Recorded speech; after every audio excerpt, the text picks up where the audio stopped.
Hi everybody, I hope you are doing well. Today we'll talk about how to fix or how to solve the problem of FashionNova. We click on settings.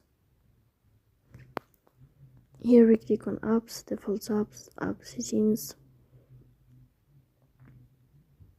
Then here in this page you will search about the application of FashionNova and you will enter. In this page of app and follow, you will click on first stop and you will click OK.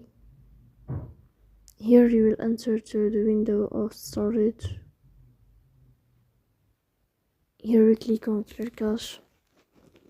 Then you will turn off your Wi-Fi and you will turn on your Wi-Fi again to fix that problem. So that's all. Don't forget to support us by like and subscribe. See you next time and thank you for your watching